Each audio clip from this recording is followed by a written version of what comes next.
बिस्मिल्लाहिर्रहमानिर्रहीम अस्सलाम वालेकुम। दोस्तों कैसे हैं आप सब लोग। उम्मीद करता हूँ बिल्कुल ठीक ठाक होंगे। मैं हूँ आपका दोस्त और होस्ट नोमान अली और आप देख रहे हैं doctor Noman Ali Hamza YouTube channel.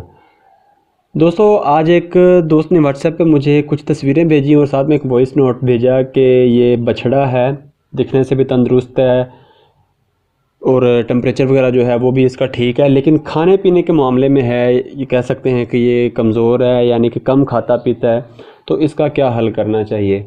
तो मैंने थोड़ा सा जहन पे कह लें कि ज़ोर डाला, तो मेरे जहन में यही बात आई कि इससे रिलेटेड मेरी कोई वीडियो नहीं है। तो फिर मैंने सोचा कि इस पर वीडियो बनाते हैं और भाई को भी बताते हैं और आप लोगों को भी बताते हैं कि ऐसा होता क्यों है और हमारा जो देसी इलाज है वो लोग क्या करते हैं और हमें क्या इलाज करना चाहिए और क्यों वो इलाज करना चाहिए। तो दोस्तों बगैर वक्त ज़ाया किए चलते हैं, वीडियो को स्टार्ट करते हैं। लेकिन वीडियो स्टार्ट करने से पहले मेरी तमाम दोस्तों से गुजारिश है कि अगर अभी तक आप लोगों ने मेरे चैनल डॉक्टर नोमान अली हमज़ा को सब्सक्राइब नहीं किया तो पहले मेरे चैनल को सब्सक्राइब कर दीजिए और साथ में मैंने बेल आइकन को दबा दीजिए ताकि मेरी हर नई आने वाली वीडियो या कोई भी अपडेट जो है वो आपको सबसे पहले मिलती रहे। तो दोस्तों सबसे पहले नंबर पर बात करते हैं कि जानवर ऐसा करते क्यों हैं कि ज़ाहरी तौर पर जानवर बिल्कुल ठीक है, टेम्परेचर बिल्कुल ठीक है, लेकिन जानवर खाने पीने के मामले में कमज़ोर हो गया है, कह लें कि सुस्त हो जाता है खाने पीने के मामले में, बाकी बिल्कुल ठीक होता है।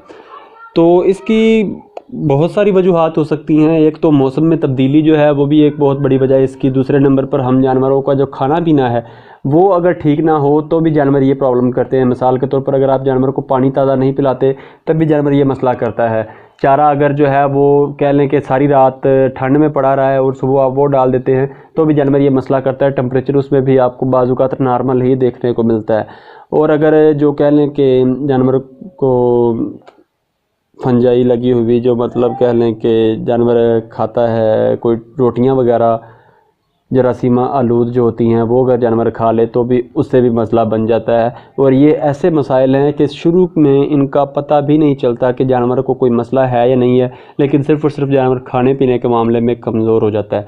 इसके अलावा अगर आप जानवर को कह लें कि उसके मैदे के लिहाज से कोई फकी वगैरह कोई मसाला वगैरह इस्तेमाल नहीं करवाते तब भी जानवर एक टाइम में ऐसे कह सकते हैं कि जानवर को तज़ाबियत हो जाती है या फिर कोई और इससे रिलेटेड मसला आ जाता है जिसकी वजह से जानवर जो है वो खाना पीना कम कर देता है, बाकी वो सेहत उसकी बिल्कुल ठीक रहती है, उसको कोई फ़र्क नहीं पड़ता। तो हमारे देसी लोग, सबसे पहले बात करते हैं कि हमारे देसी लोग इसके मामले में क्या इलाज करते हैं। सबसे ज़्यादा जो देसी लोग इलाज करते हैं, अगर आप किसी से पूछते हैं तो वो कहते हैं कि 40 लाख का टीका ला दो इनू, यानी कि 40 लाख वाला टीका लगा दो। और ये 40 लाख का नहीं आता, बहुत सारे लोग कंफ्यूज भी हो जाते हैं। इसका नाम 40 लाख है, इसके अंदर 40 लाख इंटरनेशनल यूनिट होते हैं प्रोकेन पेंसिलिन के। और या आप ये वो लगा देते हैं या फिर 5 ग्राम का इंजेक्शन लगा देते हैं और जानवर ठीक भी हो जाता है। बड़ी हैरानगी वाली बात यह है कि एक देसी सा नुस्खा ही कह सकते हैं आप इसको, जिससे जानवर बिल्कुल ठीक हो रहा है। तो आप ये भी कर सकते हैं, कोई मसला नहीं है। इसकी वजह क्या होती है कि ये इसका मतलब ये इस्तेमाल करवाने से जानवर क्यों ठीक हो जाता है। जैसा कि मैंने पहले कहा है कि आप जानवर को कुछ ना कुछ चीज़ें जो हैं उसकी खुराक में तब्दीली कर देते हैं। खुराक का जो कह लें कि कोई मसला आ जाता है खुराक के अंदर, या खुराक सर्द गर्म कह लें जानवर को कर देती है, या फिर मौसम जो है वो तब्दील हो रहा होता है। तो ऐसी सूरत हाल में थोड़ा बहुत बुखार जो है वो ज़ाहरी तौर पर तो नहीं महसूस हो रहा था, लेकिन जानवर के अंदर मसला कर रहा होता है। तो 40 लाख का इंजेक्शन या फिर जो 5 ग्राम का इंजेक्शन है वो काफ़ी अच्छा रिज़ल्ट देते हैं। वो जानवर का वो मसला जो है उसको क्लियर कर देते हैं और ज़ाहरी तौर पर यही महसूस होता है कि 5 लाख का इंजेक्शन लगाया और जानवर ठीक हो गया। हमारे जो कह लें कि प्रैक्टिशनर हजरात, यानी कि डॉक्टरी इलाज जो इसका करते हैं, वो सबसे पहले नंबर पर तो वो भी वैसे इंजेक्शन ही लगाते हैं, लेकिन वो साथ में डिक्लोफेनिक सोडियम का इंजेक्शन यूज़ करते हैं, क्योंकि हो सकता है कि किसी तरीके से कोई रियूमाटिज़म से रिलेटेड कोई मसला जानवर में आ गया हो। ज़ाहरी तौर पर जानवर महसूस ना करवा रहा हो, लेकिन खुराक की तब्दीली की वजह से या ठंडा पानी पीने की वजह से या ताज़ा पानी ना पीने की वजह से जानवर को मसला बन सकता है। तो वो एक एहतियाती तौर पर ये इंजेक्शन लगा देते हैं, जानवर उससे भी ठीक हो जाता है। इसके साथ हमेशा जो हमारा प्रैक्टिशनर है वो रिकमेंड करता है जानवर को सब्ज़ियात वाला मसाला, यानी कि गुड़, प्याज, सब्ज़ मिर्च, अदरक और इसमें काला नमक और थोड़ा सा मीठा सोडा, ये मिलाकर वो रिकमेंड करता है। जानवर इससे बिल्कुल ठीक हो जाता है।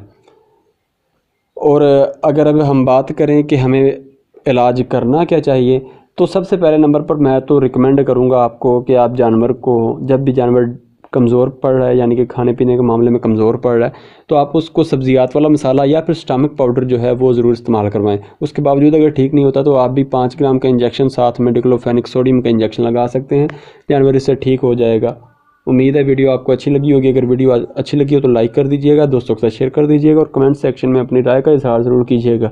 इस मसले से रिलेटेड आपका कोई सवाल हो तो आप मुझे व्हाट्सएप कर सकते हैं, कमेंट भी कर सकते हैं। अपना ख्याल रखिए, घर वालों का ख्याल रखिए और मुझे दुआओं में याद रखिएगा। अल्लाह हाफ़िज़।